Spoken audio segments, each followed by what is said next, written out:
What's really going on between Francis Ngannou and the UFC? For the past couple of months, the UFC and Francis Ngannou have been in disagreement over Ngannou's terms to renew his contract. From the information we've gathered, there's more to the story than we thought. There's something way deeper than just a contract dispute at stake here. And no, it's not fighters' pay or medical insurance. It's something so deep that the UFC, the fighters, and the media don't want to talk about. So what could that be? Well, just sit back and grab your popcorn, because we're about to find out. Quick disclaimer, this video solely reflects Ngannou's opinion about the UFC, and not ours. The dispute between UFC heavyweight champion Francis Ngannou and the UFC over his contract renewal became public at the beginning of 2022. Fast forward 10 months later, Ngannou and the UFC are still in a deadlock.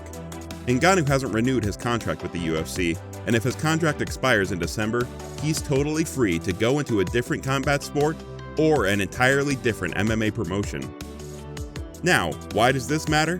What does it even mean for the UFC and for us, the fans? Well, Ngannou, in an interview with a French reporter, revealed in detail exactly what's going on with him and the UFC. The interview took place in the UFC's Performance Center, but the first thing that threw us off balance was Francis Ngannou saying he didn't see the Performance Center as his home anymore. And maybe he's not meant to feel that way, but in our opinion, this just shows us how distant Ngannou has gotten with the UFC. The reason he can't sign a new contract with the UFC isn't because he's trying to play the hard-to-get card. He has simply just taken his mind off the promotion entirely. It's really no news that Ngannou is a big name for many pro boxing heavyweights like Tyson Fury and Deontay Wilder, two killers in the world of boxing, willing to fight him. It's also not news that one match with any of those guys will catapult life-changing money into Ngannou's bank account. But the drill is, Ngannou isn't after money. Believe it or not, he's not. Instead, Ngannou mentioned in the interview that he's after something bigger, and that's UFC fighters having a place in the UFC's board of directors. We know, it sounds completely bizarre, but Ngannou's got a pretty solid point. When it comes to the UFC making decisions, the fighters are completely excluded. They're the main reason the promotion stands, yet they're the ones who don't have a say. Dana White and the board of executives are both the judge and the jury in matters concerning both the fighters and the promotion. According to Ngannou, he's seen some fighters make a frickin' load of money in the promotion, yet some other fighters can't even pay their medical bills. UFC fighters devote their lives to the sport, putting their bodies on the line every time they step into that octagon. And still, they're the ones that end up broke. They're the ones who have to pay their medical bills. They're the ones who don't even have a say in anything the company does. Now here's the big pie of this story. Another reason Ngannou hasn't been able to reach an agreement with the UFC is that the contract they're extending to him is filled with the promotion's responsibility and demands from him, and he's not okay with that. It's not about the pay for him, he makes good money already, but he wants both parties to have responsibilities, not just him alone. Every champion in the promotion is under some type of chain, and not even the media is allowed to talk about it for some reason. Is this some kind of conspiracy theory? Maybe it is, maybe it's not, but these are the things that are holding the UFC and Francis Ngannou from reaching an agreement. He mentioned that if he gets to sign a contract with the UFC by December, it'll be a contract on his terms. And Ngannou is not alone on this. He feels these issues are also the reason why Nate Diaz is leaving the promotion. But let's be realistic. If Ngannou actually leaves the UFC in December, the heavyweight division will still be stacked. There's Derek Lewis, Tai Tuivasa, Stipe Miocic, Cyril Gane, and so many other fighters to keep the division going. Oh, and let's not forget, there's Jon Jones planning to make his grand return to the UFC in the heavyweight division.